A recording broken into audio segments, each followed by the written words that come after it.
Hello and welcome to another video here at Pragmatic Works. My name is Mitchell Pearson, and in this video I'm going to show you how to make a couple small tweaks and small changes using built-in features, not custom visuals, to make the visual that you see on the screen much better, much clearer, and much more relevant. There's a lot of really cool built-in features that exist within Power BI and within the formatting of the individual visualizations that exist. In fact, every month, Microsoft is making new updates and new changes, and it's easy to let little things go by. And even when you might be using a tool, there's a possibility you might not be fully leveraging the capabilities within the formatting. And I had this happen recently. I was working with a customer, and they had a visual that was similar to this, right?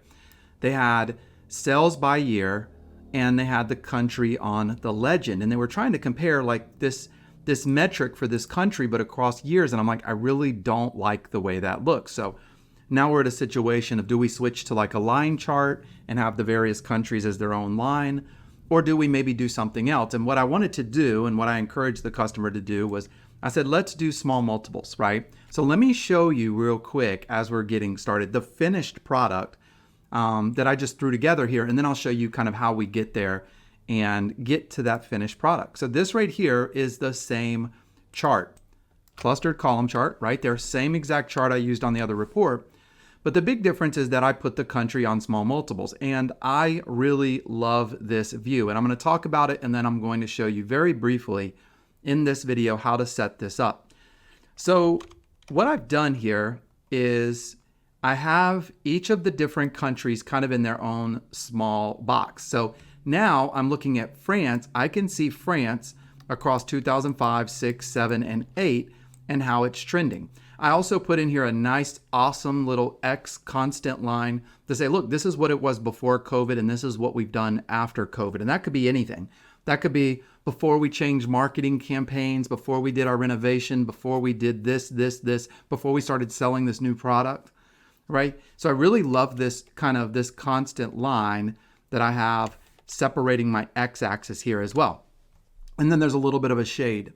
You also notice that I have these kind of benchmarks that we've put in here. These are also static values. Say, hey, if you're above this benchmark, you're doing excellent, average, maybe a little bit of room for improvement, if you will, right?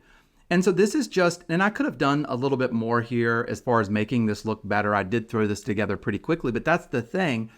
If you know where to look, you can make these visuals pretty, I think, effective with just a couple of small changes. So let me show you how we can do that real quick. I'm actually going to go back over here, and I'm going to make changes to this one, right? So the first thing that I'm going to do is grab what's on the legend and move it down to small multiples right there. And I'm just a little bit in the way here. So let me do this. There you go. We put it on small multiples. And so I put the country on small multiples, so that separates it. But you'll notice that if this is all you do, it really doesn't look all that good, right? I'm not a big fan of this. So the first thing that I wanted to do, and I'll have to look for this a little bit as we're going through it, is I wanted to have 6 represented windows, so 3 columns across. I wanted to separate them. You'll notice I have this nice little border here, this border that kind of clearly, distinctly separates them. Those are a couple quick things I want to do, right? So if I go into formatting for this visual here, the first thing I'm going to do is turn on my data labels. So the data labels are on. That's a really easy property to turn on and set up. I'm also going to turn on the background for the data labels, like so. There we go. So that's going to kind of be relevant later on. So let me go ahead and turn that off.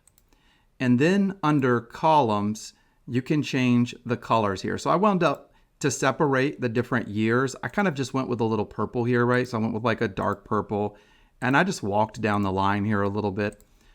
Kept it very simple, but you can obviously fit it into whatever your color palette is. But this is just to separate the years. So I can kind of look, if I wanted to compare Canada for 2008 to Australia for 2008, you'll have that right there. Under small multiples, this is where I can come in and I can put in my number of columns. So what that'll do is allow me to put Australia, Canada, and France all vertical here, like I did before, instead of there just being 2 columns and 2 rows and then having to have a scroll bar. I also want to do a border, and this is where you can put that separator in there, which I think for small multiples is a big deal, but it's just a little click, right? So if I click on right here, horizontal and vertical, it gives me that. And then you can go in and of course change it. So I wound up doing something a little bit thicker, and I went with a gray color, maybe a little bit more gray than that, something like that. So that separates it. Then you can come in here and you can change like the title, the boldness, the thickness. Another thing I like to do is I always like to do this on my visuals. I always like to add a little shadow. I think it makes them pop out a little bit and it separates them.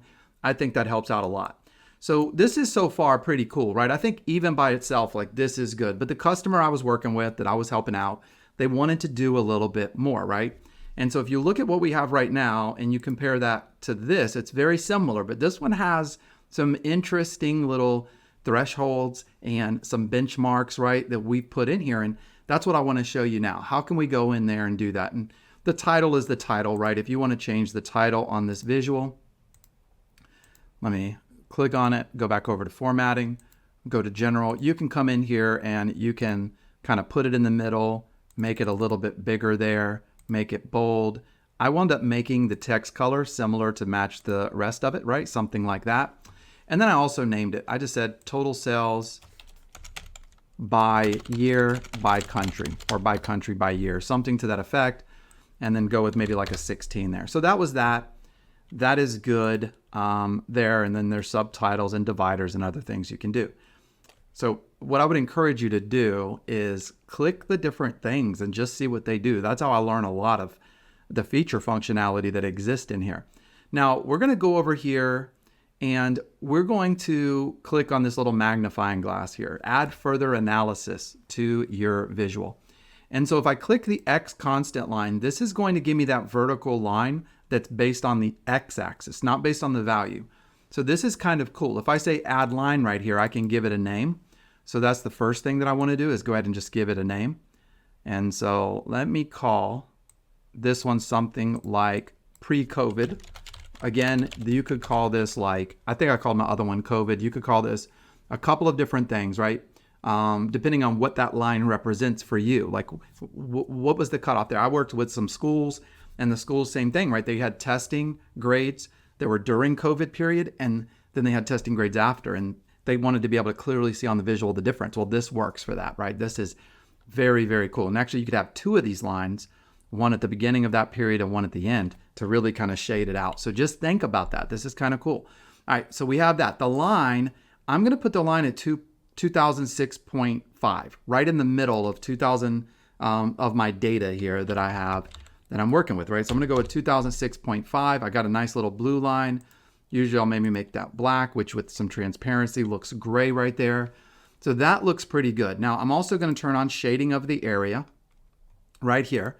And this is kind of nice, right? Because it kind of stands out. Unfortunately, I don't love the way that it's doing the shading. I'm going to change the color a little bit. I'm going to make it a little bit more transparent. So the shading's still there, but it's not as dominant, right? And then down here under data label, I'm going to turn on the data label. And you'll notice what the data label does is it puts in the value of where this line is. And that's not what I want. This is cool. Another real quick little feature for you here. If I expand the data label, there's a section right here where I can say what I actually want to represent here is the name. And you'll remember I called it pre-COVID. That's the name of the line that I created. And so I can go in here and make that black. You could obviously mess around with the representation of this, but that's it, right? That gives me that. Now, the last part to this, we're almost done. The last part to this was having those kind of benchmarks or those thresholds that we're going for, that we're aiming for, right? Unfortunately, they are constant lines. You have a lot of lines here. You have average lines, you have min, max. I'm just going to do a basic constant line. Unfortunately, we are currently limited to the fact that we're going to put a value in here. So you can do some stuff with conditional formatting here as well. But what I'm going to do is I'm just going to kind of hard code this as a solid value. And I'm going to say that my goal in this scenario is going to be somewhere in the 2.5 million range, or let's go with 2 million. Yeah, 2.5 million. I changed my mind. So we're going to go with 2.5 million. Let me make sure I got the right number of zeros there. That looks like too many. All right. So we're going to make that line black. We're going to leave it dashed. We are going to give it a name. This is the name that's going to be represented. We'll just call it excellent because I don't remember what I put before. And again, I'm going to go into the data label here. And under the data label, I'm going to go ahead and tell it that I want to display the name. You also have the option of displaying both here, but I'm going to do name, and then I'm going to change the color of the name to, you could always go, if it was like really good, you wanted to go with like a green because green is representative of good. You could do something like that, right? Up to you. And then I would normally add another line. Now, you might notice that on this one, I actually made it a solid line in my other video, and then I made the kind of average a dash line. You can do that as well. So I'm going to add one more line. And I'm trying to go through this a little bit quicker here. We'll say average, and then data label on for the line. We're going to call this one 150, 123. We're also going to make this one black, or if you want it, yeah, black solid, that's good. Oh, I did it on the line. Whoops. That's okay though. That's what I wanted that to be. But for the data label, I also want to make that one black. And then again, I only want to display the name. So there it is, average. So this is it, right? This is in just a few minutes here, we were able to take that very simple visualization that, in my opinion, did not represent what the customer really wanted to see, because they really wanted to see the individual countries and the growth of those countries by year. Right? Or they actually had a different attribute they were working with, but that's what they wanted to see, but they wanted to be able to see all of them. And so I was like, let's just use small multiples here. I think it's going to be the best representation. And then we were able to add in a couple of other things by leveraging this extra feature or the extra features that exist right here. And that's it. A very quick video on visualizations. I rarely myself ever do visuals on or videos on visualizations. I usually stick to some of the more data engineering side of things, but I think this is pretty cool. I hope you enjoyed the video. If you did, make sure to hit that like and subscribe button, and we'll see you in the next video.